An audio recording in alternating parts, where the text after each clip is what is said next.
물론 여긴 국민 라디오. 정가 소식 살펴봅니다. 여의도 리포트 김효진 PD 전화 연결하고 있습니다. 안녕하십니까? 네, 김효진입니다. 예, 박영선 새정치민주연합 원내대표 겸 국민공감혁신위원장이 잠시 뒤에 입장을 표명할 것으로 예정이 됐는데 정확히 네. 언제 하는 겁니까? 네, 조금 있다가 오후 2시 반쯤에 이 국회 새정치민주연합 당 대표실에서 입장을 밝힐 예정입니다. 예. 아마도 그 당 의원들이 모은 의견에 따라서 탈당 의사는 공식적으로 거두고요. 이 세월호 특별법 협상 마무리 시점에 물러나는 것을 전제로 원내 대표직을 유지하는 한편 이 국민공감혁신위원장 즉 비대위원장 자리에서는 사실상 바로 물러나서 즉각 새 비대위원장 선임 작업에 들어가는 식으로 입장을 정리하는 것으로 알려졌습니다. 예, 말씀하신 대로 입장 표명을 하게 된다면 관건은 세월호 특별법 협상 문제가 아닐까 싶은데 예. 근데 박근혜 대통령이 어제 이 문제에 관해서 가이드라인을 제시하면서 강하게 어필을 하지 않았습니까? 그렇습니다. 네, 이런 상황에서 박영선 위원장이 협상을 이끌 수 있겠느냐라는 그런 의문이 남는데 당내 의원들은 어떤 입장입니까? 오늘 아침에 이 새정치연합 의원 20명 정도가 긴급 의원 모임을 또 가졌습니다. 예. 상당수는 박영선 위원장의 즉각적인 퇴진을 요구했던 사람들입니다. 의견은 분분합니다. 박영선 위원장이 당무에 복귀하는 것과는 별개로 이 세월호 특별법 협상의 주체로 나서는 것 자체에 대해서 의문을 표하는 목소리가 여전하고요. 이렇게까지 시끄러운 상황을 거친 만큼 박 위원장의 의지를 보인다면 일단 세월호 특별법 문제와 관련해서는 기회를 더 주고 지켜보고 원칙적으로 지지해주는 게 맞지 않겠느냐는 의견도 있습니다. 예. 박 위원장이 당무에 복귀하면 아마도 의원총회가 열리고 그 자리에서 이 갖가지 논의가 이루어질 것으로 보입니다. 박영선 위원장이 당무에 복귀한다고 모든 것이 투명해지는 건 아니다.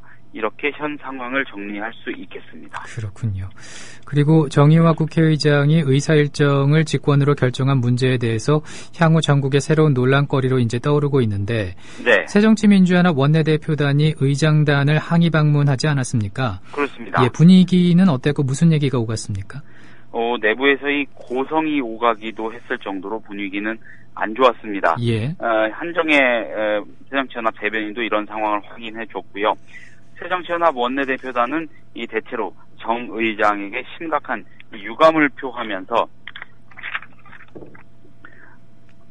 그 의사 일정을 결정한 것에 대한 재고를 요청했다고 내용을 요약할 수 있겠습니다. 예. 문제는 정 의장의 반응 아니겠습니까? 예, 예. 박범계 원내대변인이 정 의장의 말을 전했는데 박영선 국민공감혁신위원장이 당무에 복귀하면 만나 뵙겠다.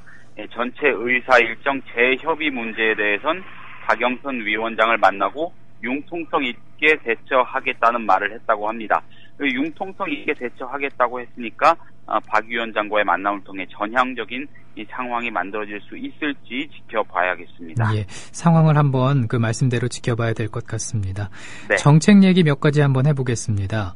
담뱃값 인상안을 두고 정부와 여당이 인상폭에 관해 논의를 이어오고 있는 것으로 아는데 네. 그 여당인 새누리당 내부에서 정부 인상안에 반대하는 목소리가 적잖이 들려오고 있나 봐요. 그렇습니다. 그 담뱃값 인상은 정부의 곳간을 채우기 위한 이 서민 증세라는 사실이 굉장히 명확합니다. 사실 예. 이거는. 그래서 그런지 정부 안대로는 안 된다는 목소리가 여당 내부에서도 갈수록 커지고 있습니다. 오늘 아침 그 새누리당 최고 중진 연석 회의에서 이 문제가 많이 거론이 됐는데요. 특히 여당 속 야당이다 이렇게 불리기도 하는 이재호 의원 그리고 원유철 의원이 집중적으로 견제의 목소리를 냈습니다. 예. 이재호 의원은 이 자리에서 없는 사람 주머니를 털어서 복지 정책을 한다는 것이냐 이렇게 지적하고요. 그냥 급한 대로 돈을 거두는 식으로 계속하면 민심이 어디로 가겠느냐 이런 말도 했습니다. 이재호 의원은 또 그러면서 만날 증세 안 한다. 증세 없다고만 하면 어떤 국민이 믿겠느냐. 정부가 포퓰리즘 정치를 하면 안 된다 이렇게 말했습니다. 예. 원유철 의원은 증세의 필요성에는 어느 정도 공감하지만 이 방법과 절차의 문제를 지적하지 않을 수 없다면서 당장 간접세, 이 국민들 주머니 털어서 곳간 채운다는 비판이 나온다고 꼬집었습니다. 원유철 의원은 또 담배값을 2,000원 올리면 흡연자들이 내는 1년 세금이 9억 원의 재산을 가진 사람이 내는 세금과 비슷하다는 사실을 언급하면서 저소득층 조세 부담을 늘려서 조세 저항을 불러일으킬 소지가 있다 이런 말도 했습니다. 예, 그 정부의 그 담배값 인상안에 대해서 새누리당 내부에서도 이런 반대의 목소리가 나오고 있고 야당은 네. 뭐 살펴보나 마나겠죠. 정부 방안에 대해 반대하고 있지 않습니까? 네. 새누리당 회의 소식을 전하면서 짧게 언급을 하긴 했습니다만 오늘 아침 새정치민주연합 이 정책조정회의에서 윤호중 의원이 설명한 바에 따르면 담배값이 4,500원으로 약 2,000원 정도 오를 경우 하루에 담배 한 갑 정도 피우는 국민이 내는 세금이 121만 원 정도 1년에 된다고 합니다. 예. 아까 잠시 언급했습니다만 9억 원짜리 아파트 한 채 가진 사람이 내는 재산세로 내는 세금 또 연봉 5천만 원인 소득자가 내는 소득세하고 같은 수준이라고 합니다. 또 흡연 인구의 대다수가 서민과 중산층 아니겠습니까? 예, 예. 윤호중 의원은 특히 지금까지 법인세 감세, 즉 이 부자 감세로 세수가 줄어든 규모가 약 100조 원에 이른다는 조사 결과를 바탕으로 박근혜 정부가 부자들 세금 깎아준 문제는 외면하면서 서민과 중산층에는 이 가렴주구를 일삼고 있다고 비난했습니다. 예. 다른 얘기 한번 해보겠습니다. 새누리당 김무성 대표가 어제 최경환 경제부총리의 핵심 사안 가운데 하나인 기업 사내 유보금 과세 방안에 급제동을 걸고 나서지 않았습니까? 그렇습니다. 뭐 정책적으로도 중요한 사안이고 정치적 함의도 있다고 볼 수가 있겠는데 먼저 김 대표가 어제 밝힌 입장은 뭔가요? 이게 굉장히 중요한 문제인데 사실 예. 다른 정치 이슈들이 너무 많아서 좀 가려진 측면이 있습니다. 그래서 제가 좀 자세하게 짚어보려고 하는데 김무성 대표가 어제 이 국회에서 열린 기업 사내 유보금 과세의 바람직한 방향이란 주제의 토론회에 참석을 했습니다. 예. 이 자리에서 과세가 아닌 다른 방법으로 미래에 대한 확실성을 주고 규제 완화 및 철폐로 기업을 도와주는 게 정부에서 할 일이 아닌가 하는 방향으로 생각을 굳혀가고 있다 이렇게 말했습니다. 예. 굳혀가고 있다는 이런 표현은 이 정치인 입에서 쉽게 나오긴 어려운 표현인데 이런 강한 어조로 말을 했고요. 문제가 된 정책은 기업이 사내유도금을 과도하게 쌓아놓은 채로 투자를 많이 하지 않는 풍토에 채찍을 가해서 기업의 눈이 시중에 많이 풀리게 만들겠다는 이 최경환 경제부총리 겸 기획재정부 장관이 내놓은 경제활성화 대책의 핵심 사안이었습니다. 예. 정부가 각종 규제 완화 정책을 밀어붙이고 이 급기야 담배값 인상 등 이 무리한 서민 증세까지 밀어붙이는 상황에서 야권이나 진보 진영으로부터 그나마 평가를 받았던 정책이 이 기업 사내유보금 과세 방안입니다.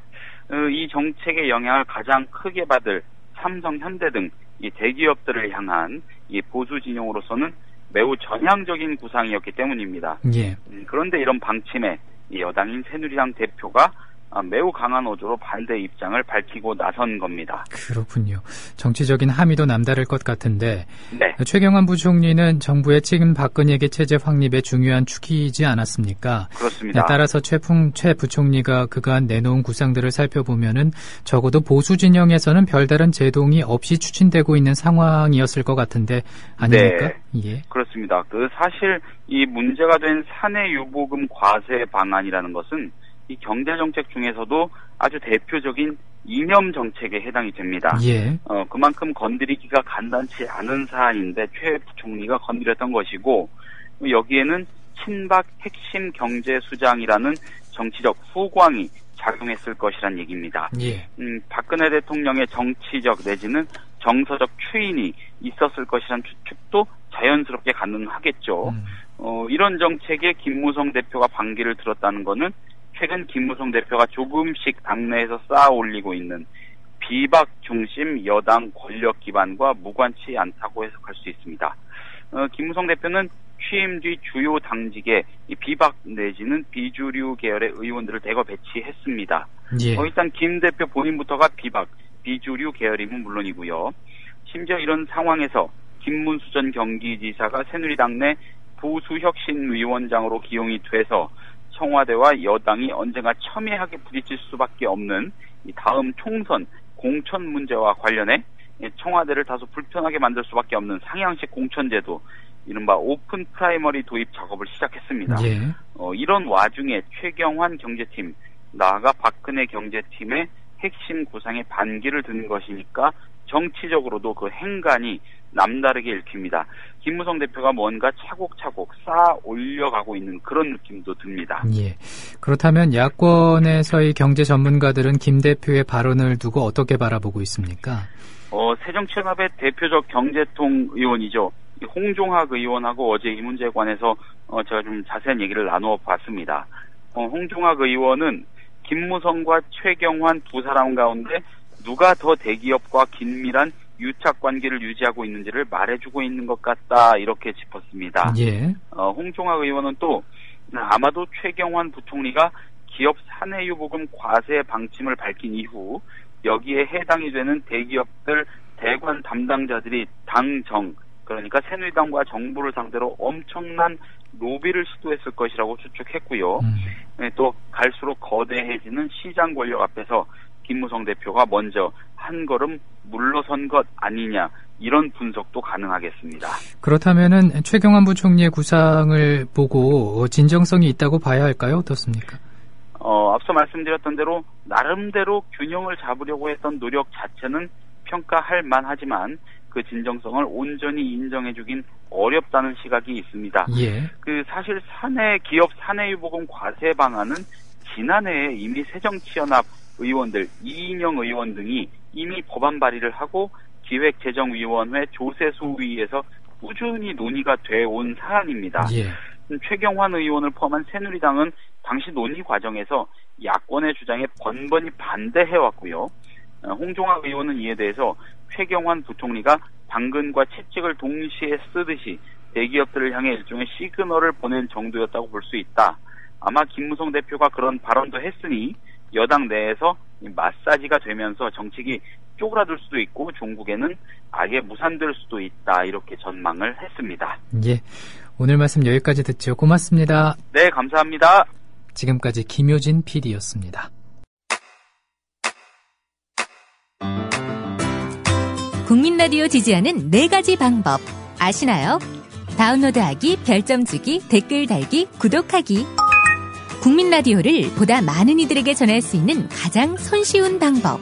다운로드하기, 별점 주기, 댓글 달기, 구독하기. 잊지 마세요. 다운로드하기, 별점 주기, 댓글 달기, 구독하기.